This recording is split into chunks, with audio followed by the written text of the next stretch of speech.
but thank you so much. We have 20 minutes, which I don't think does justice to the session at all, but I think we are all among fellow travelers and colleagues, so I think this is a fantastic stage, bit like the NPO sector, limited space, lots of standing room, few seats. So I think in many ways it sort of sets up the context for the social stock exchange. I'll sort of immediately jump to Ingrid. So today's session is decoding social stock exchange. So I'll sort of flip it and say that what's your code for social stock exchange? So I think the simplest way to look at it is exactly how Mrs. Sitaraman positioned it when she announced it in 2019, which is a platform that unlocks new pools of capital to the social impact sector, both for-profit and not-for-profit. Yeah.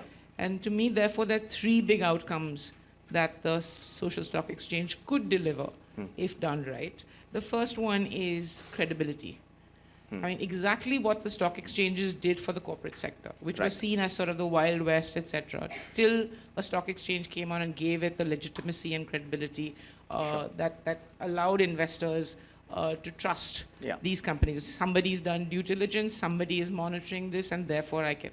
So similarly, to address this big problem of credibility and trust that the sector has. The second one is thereby to improve, to unlock new pools of capital. So addressing trust credibility allows you to unlock new pools of capital.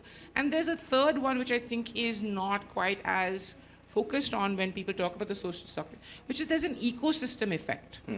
Right? So for example, when we look at impact standards, what the social stock exchange is doing is standardizing those measures, creating an ecosystem of impact auditors, including curriculum for those, certification for those, and so there's a much wider ripple effect on the sector as a whole, not just on those organizations that choose to list on the exchange. Perfect. That's a great answer. Credibility and trust, the ability to go ahead and create transparency is what you... Discoverability, you know, I mean, so for example, if I work in a niche area like, let's say mental health, right? How do the biggest problem that both donors and non-profits or social enterprises working in that space is, how do we discover each other?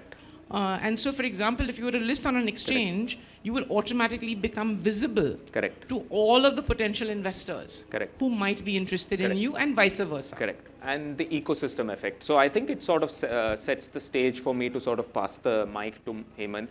And I think Ingrid has given a great inside-out perspective. So if I have to sort of take the outside-in perspective, how do you sort of see the ecosystem responding to this? Because if you're looking at BSc Samman and you work with so many corporate players, how do you look at ecosystem development from a social stock exchange perspective? So just to go from where Ingrid left off, the ecosystem effect primarily, if you think of the social stock exchange, if you think of credibility, how will the credibility come in, right? The credibility will come in because there's a group of people called the social auditors that have been constituted. Right? Now those social auditors not necessarily have to work for the social stock exchange, one. Second, not necessarily have to set standards that are applicable only for the social stock exchange.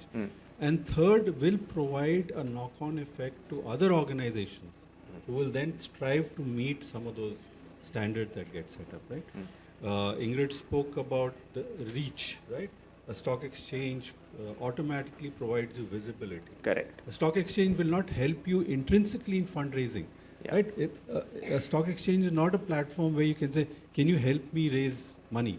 But it provides you the channels through which you can raise money, right? So therefore, the ability to reach to a wider audience will also result in more donors and, to her point, a wider pool of capital potentially coming in, and therefore getting more people into the social development ecosystem.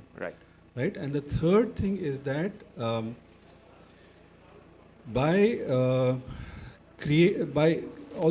so there's this concept. So most people are familiar with donations and grants. But in the social development ecosystem, there are other financial structures that are available. Right? Social development bonds, social impact bonds, mutual funds, etc., which so far are tapped either to a very limited extent or not tapped at all. Right?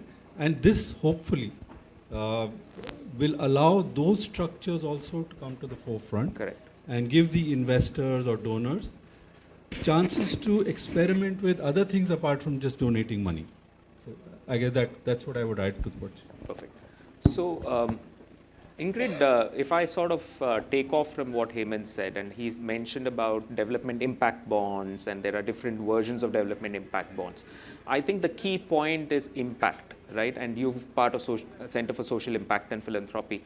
What could be a good set of impact metrics, specifically from the fact that many of the organizations which would possibly look for a space in social stock exchange would be not-for-profit organizations, where their parameters are usually non-financial metrics. So how do you look at impact metrics which is shared? So what would be your thoughts on that? So a couple of things here. One is, I think the first thing that the stock exchange has already achieved before it even launches is arrive at a definition of what is a social impact organization. Correct. So there's already criteria been laid down saying you cannot qualify Correct. to call yourself a social impact organization if you don't meet one of these criteria. Correct. So that's contribution number one. Yeah.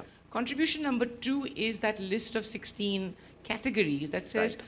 these are the domains that we're considering, that we're defining as social impact. Correct. And one of the interesting things where it's different from the CSR schedule is it's included items like, for example, service providers to the ecosystem.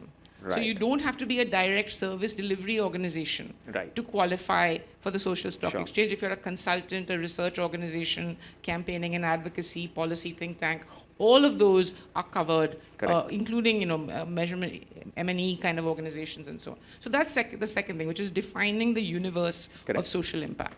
And the third thing, which is almost done now, which I think ICAI, the Chartered Accountants Institute, has done a fantastic job of, is they not crowdsourced, but they almost crowdsourced a list of impact indicators. So now for each of those 16 domains, so if you say health, or you say nutrition, or you say livelihood, or skilling, or climate, whatever, there's a mother list of impact indicators that have been drawn up that you can choose from. You don't have to conform to all of them. The final step then is this curriculum that's being developed, which will train what Hemant referred to, which is the social impact auditors. Correct. And so therefore you have a pool of independent trained professionals who can deliver this third-party evaluation of impact. Right. So to me, it seemed that what they've managed to do is strike a really good balance between meeting that threshold level of what do you need in order to be credible, without being so constricted that it will not include many people, or that smaller people will not be included, and so on. And the instruments, I think, are also interesting. The one that I'm particularly keen on is this social venture fund.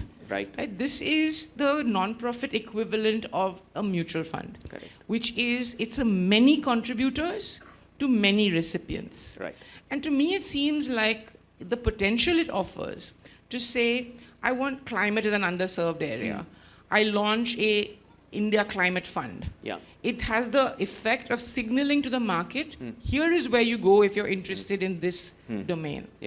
It then allows you to like a portfolio manager at a mutual fund would do. It allows you to curate a group of for-profits, non-profits, etc., who collectively can deliver more than they could. So where the whole is greater than the sum of the parts. And you could then actually curate a portfolio that says, I need some research organizations in here, I need some campaigning organizations, some service delivery, some evaluators, and this is how we will collectively magnify. So there's, I think, a lot of potential at each of these levels.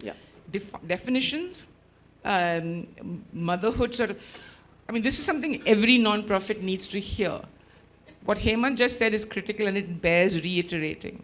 The standards on impact measurement that are being defined in the social stock exchange are going to, whether you like it or not, become applicable to all kinds of funding. CSR funders around the country are going to seize upon these and say, we no longer have to invent this, there's an existing list. So you may have no interest in the social stock exchange. Of course, if you're in this room, I assume you do. But even if you have no interest in the social stock exchange, this thing is going to affect you. Because these are the impact metrics that CSR funders are going to use, philanthropists are going to use. the impact auditing ecosystem that's being created is going to feed into the CSR rules, which now require independent impact auditing. So whether you like it or not, this thing is coming to get you. Absolutely. And it's best if you kind of meet it halfway rather than wait for it to hijack you. Yeah.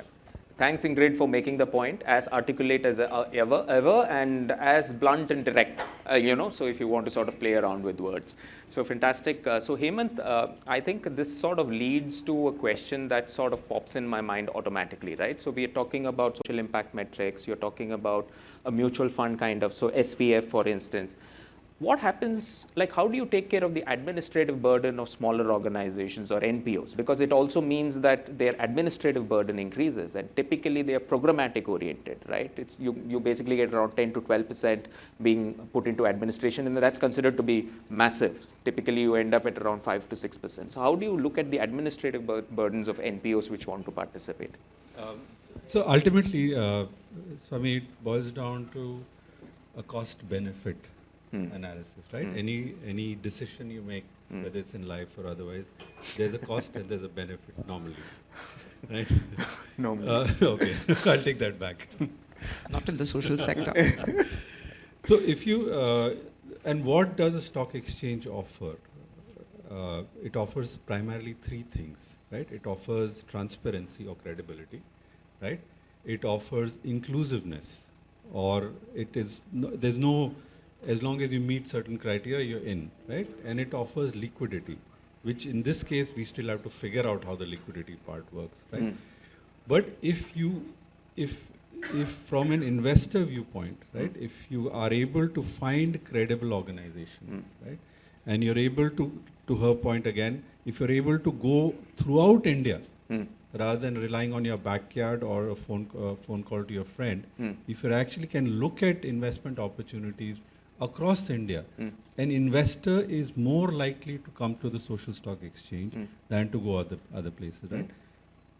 So for a person who's wanting to raise money through the social stock exchange, that benefit comes at a cost. Right. Right? That additional pool of capital that Ingrid started out by saying does come at a cost. And that cost is that there are these new social impact standards. There isn't, and remember, it's only an annual report as of now. Right? It's not a quarterly report. It's not a 6-monthly report. Correct. It is an annual report right now. It does come at that cost of being able to comply with that. And which is why if you look at the entry thresholds that have been set, Correct. the current thresholds are actually I won't say high, they're medium high, right? Which allows us to actually get in organizations who have the resources to be able to comply with these additional, things that they have to do. And to my mind, this is SSC 1.0, right? There will be a 1.1, there will be a 1.2, 2.0, 5.0. Sure. Right? So we'll evolve, we'll listen to people and evolve. But also, in the design, there's a 100 crore capacity building fund that's been allocated, which is specifically allocated to educate both investors and potential listees on how to, onboarding them onto the exchange, is one part of it. The other thing is, I think it would be unrealistic, as Hemant says, to sort of expect every grassroots organization to list here. I did some number crunching, and I think that of the total companies registered in India, 0.3% are listed on a stock exchange. Right? Now, if you were to, but the effect is on the sector at large. Correct. Right? Because you've got a stock exchange, the whole sector benefits from it. Correct. So I expect a similar ratio here. Correct. That you'll have less than 1% of NGOs actually listing, but the ripple effects will be manifold. And just one last point on this, again, just as friendly advice, even if you don't intend to raise money on the exchange, there's credibility to be had by simply registering. Correct. And that option exists, to register on the stock exchange while you prepare maybe a year down the line or 2 years down the line to actually raise money. Because if you're registered, it's like that good housekeeping seal of approval, which you can then merchandise to all your other donors, that I'm SSE compliant. Yeah. So I think very important points, and I think Ingrid, as usual, you sort of landed the ship very nicely with a 100 crore package and so on and so forth. But I thought that I'll sort of focus on one word that Hemant brought about, which is investor, right? So that's a new lens, typically a new lens or a fairly new lens. Now, from an investor perspective, I want to focus on one instrument so that I think everyone sort of benefits from it. So let's take the zero coupon, zero principal instrument. It's a debt instrument, all said and done, in many ways. It's a grant. It's a grant. Yeah. So the question is that what's the difference between a donation, which anyways they are looking for, and a zero coupon, zero principal instrument? So maybe quick words from both of you. No difference. No difference at all. But why would you then need an instrument like that? That's the second question. So you've got an array of instruments of different degrees of complexity, if you want to call it that. There's your plain vanilla donation, which for some reason has been dressed up and made to sound fancy as a zero coupon, zero principal instrument. Then you have the social venture fund. Yeah. Then you've got the actual mutual fund, Correct. which is a for-profit mutual fund where the returns are deployed to social causes. Yeah. And then you have the development impact bond. Yeah. So you have, it provides you kind of a range of products or instruments which you can avail of. Yeah. For social enterprises, on the other hand, the for-profit social enterprises, they also have debt and equity as options.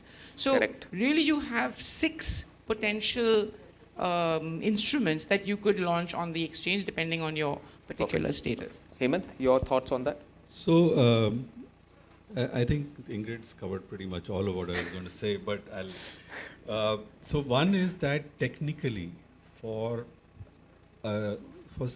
something to be tradable on a stock exchange, it has to be approved in something known as the Securities Act. Right? And the Securities Act requires you to call it an instrument. Right? So rather than calling it a donation instrument or a grant instrument, like Ingrid said, it's got a fancier name, zero coupon, zero principal, which means zero coupon means you don't get any interest coupon, and zero principles means you don't get your money back. Right? So it's a donation in another name. The second is that, and there was a lot of deliberation on this, is we are deliberately not calling it a bond or a debt instrument because that has connotations of a return. Right. I will earn some interest on a bond, right? Right. So therefore, deliberately, it's not being called a bond or a debt instrument. Right? Yeah.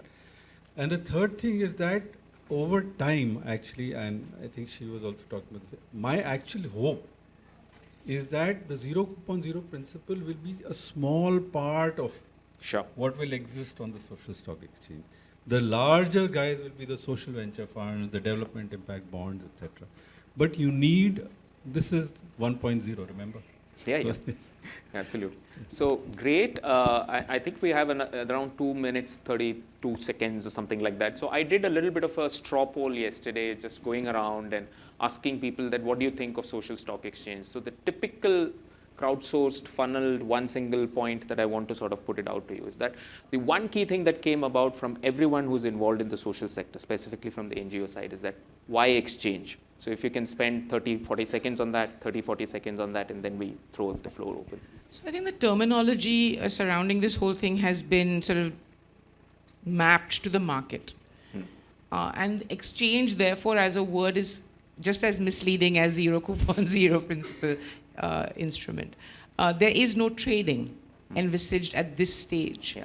Over time, as Hemant said, you could see a secondary market develop. Yeah. At which point then, so this might become, in my head, the GPS layer on which people build the Ubers and the Airbnbs and the other apps. Yeah. But at the moment, what you've got is the GPS layer. Yeah, yeah, fantastic. Hemant? So I think to add to what Ingrid said, again, going back to what does a stock exchange do, right? It provides credibility, it provides inclusiveness, it provides liquidity, right? The attempt was, in the finance minister's head, was to try and see if the 10 years of development, evolution that the stock market has gone through, and the perceived lack of trust in giving donations and in giving grants to not-for-profit organizations, can that lack of trust be done away with by bringing it under the ambit of a stock exchange, right? So I think that was the idea, which is why if you notice, the social stock exchange is not a separate platform. right? It's actually a segment on the social stock, on the stock exchange itself, right? Therefore, it inherits the infrastructure, it inherits the processes, The DNA. it inherits the controls that go along Sure. with being on a stock exchange. So thank you so much, Hemant. I know that we have 23 seconds or 22 seconds. We have some time for questions, right?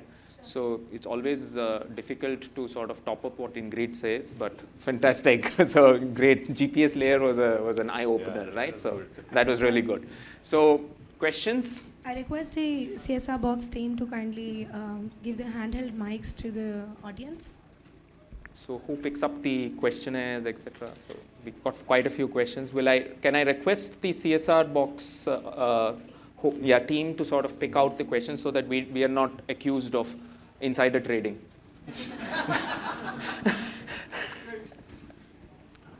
Hi, this is Avnish. I'm from Cause.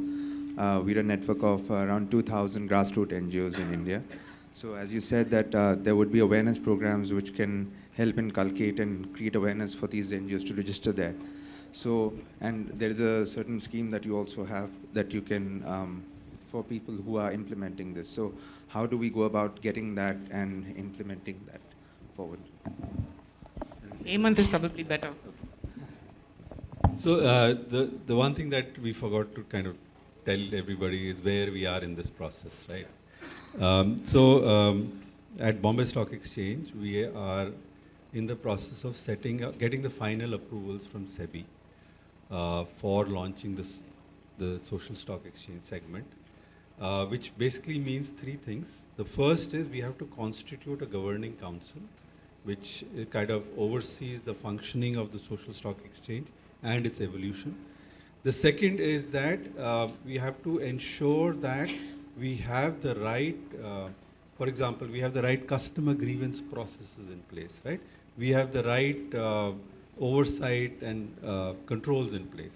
And the third thing is that there are bylaws and rules that the stock exchange has that need to be tweaked to allow us to launch, right? So I think this week we hopefully should be going to the SEBI for the final approval. We have received in principle approval. So that's one part. So once we get the final approval, we will then open out this for listing, for registration and listing. The second is that the capacity building fund is actually still in its kind of, it's a much more complicated structure, and you have to be careful as to how it's set up, how it's administered. It should not get misused. You know, you shouldn't have complaints against what is being done with this 100 crores, etc. So that is taking a little longer to set up. And NABARD, I think, is working very hard on setting it up. So that might be a little bit more down the road. But at BSC, we will help you in doing whatever registration is required, whatever form filling is required once we have the approval. There are also some unresolved questions around foreign money in particular, in terms of how, you know, the fit between what's being proposed here and what FCRA permits. So will foreign money be allowed? If it's allowed, can it be blended with Indian money, or does it need to be kept, in its own little silo? What happens on FCRA reporting and so on?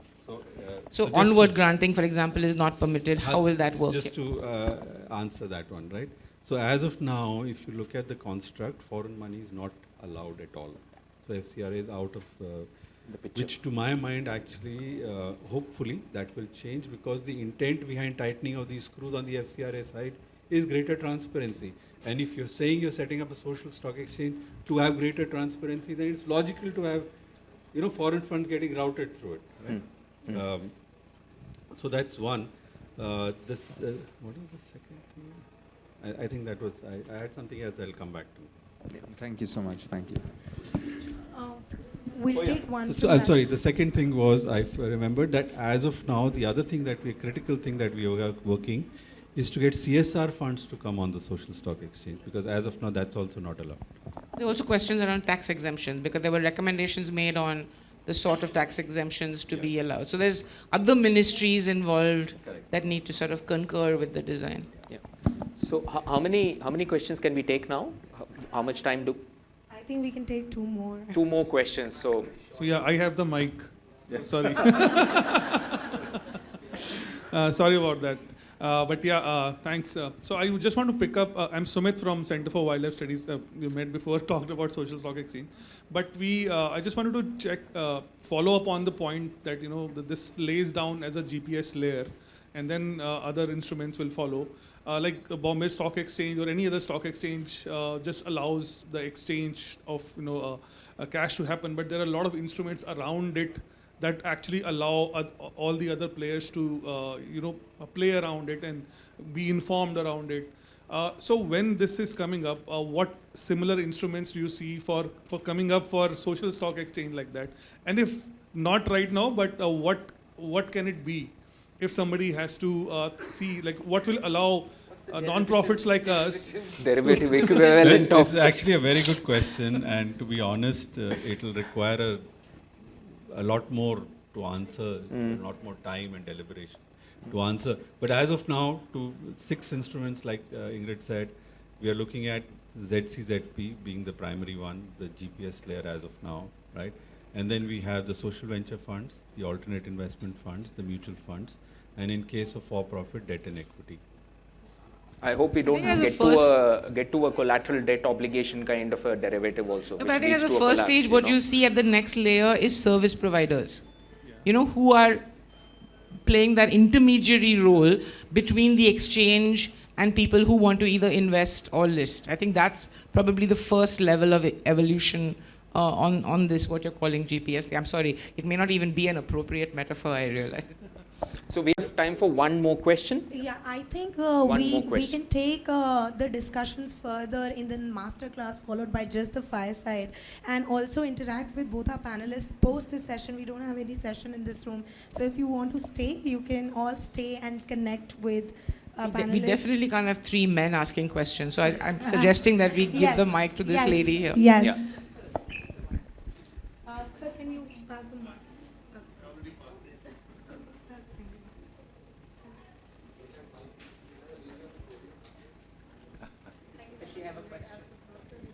Hello, I'm Shibani. I represent an organization named Calcutta Rescue. My question is, with the stock exchange becoming fully operational, will all CSR funds mandatorily be channelized through this exchange? No. I mean, that will be a real waste of an opportunity. Yeah. I mean, to me, it seems that the social stock exchange should be judged, or its success should be judged on its ability to attract new capital.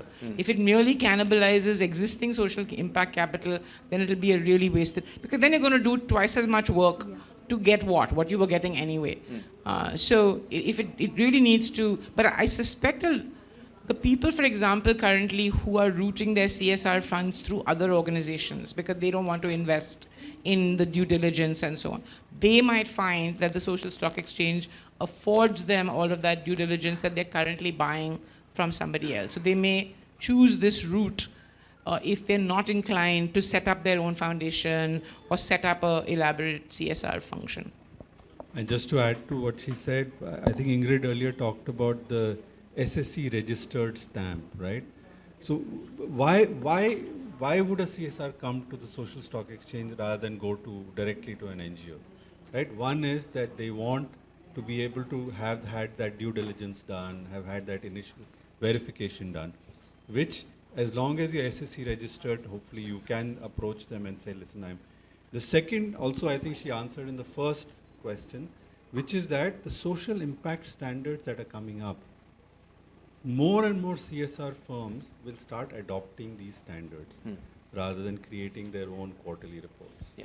And so therefore, as NPOs, you have to be prepared, whether you're on the stock exchange or not.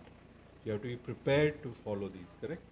Yeah. I mean, one potential benefit, for example, is if you get a third-party impact auditor who is SSE approved to audit your operations or your program, you may never have to do these individual audits that donors are doing currently. Currently, if you have 16 donors, each of them is doing their own, has their own framework, their own project visits, their own due diligence. If you could actually persuade all your donors to say, I have a certified third-party independent audit done by an SSE certified auditor, and therefore this should suffice. It could cut your impact measurement and impact reporting burden considerably, provided your donors are willing to buy that. Yeah. So we now have just the last question. I don't want to sort of to use Ingrid's word. Just the last question. Sorry, sir. Just the last question. Sorry, sir. You can. So just to sort of clarify, I don't want to use Ingrid's word. I don't want to cannibalize the masterclass time. But please feel free to stay back, and we'll pick up all the questions post that. So it's not like we're not going to take questions, but this is the final question. Sorry for being directive about this. It's okay. I'm representing the corporate, and my confusions are building up. One question was the credibility, because we are already following our MCA portal. There is a duplicate of database, but by end of the session, no, it's not a duplication. But if the credibility is more going and standards are more getting restricted in the framework of SSC, are we not denying the work which is parallelly going on under the Act, guidelines, MCA rules, due diligence and all? Just one question on that which we are facing on daily basis. We are already having under the CSR rule. Due diligence, credibility, database, NGOs, everything is already there on portal. So how it is? I guess time will answer your question more than us. But one answer is that I think the journey is towards a common set of standards, rather than currently having every corporate following its own reporting, its own audit, its own due diligence. The effort is, can we create these standards which are related to verification, I should say, not due diligence, which are related to reporting, which are related to impact measurement, and then use them everywhere. So in a way, it's going to be a slightly painful journey, but I think in the end, we'll get to a more happier place, hopefully. I mean, this is the holy grail for corporates, right, or for donors generally. As long as I've been in the sector, and it's been too long, clearly, I've had this absurd request that can we not have a credit rating system for NGOs? It's the first thing every corporate thinks of when they come to the sector. This is your credit rating system for NGOs. Finally, you will have a uniform benchmark to say, okay, I'm interested in juvenile, whatever, let's say mental health as a thematic area. I'm interested in Jharkhand as a geography. Who's operating there? And now I will be able to compare their governance, their financials, and their impact on a uniform benchmark. So this is exactly what corporates have been begging for as long as I've been in the sector. Yeah. So thank you so much, Ingrid, Hemant. Fascinating discussion. Quite clearly, 20 minutes is just not enough, Bhumik. So next time we should sort of get more. So thank you for being a kind, patient audience, and a warm round of applause to all.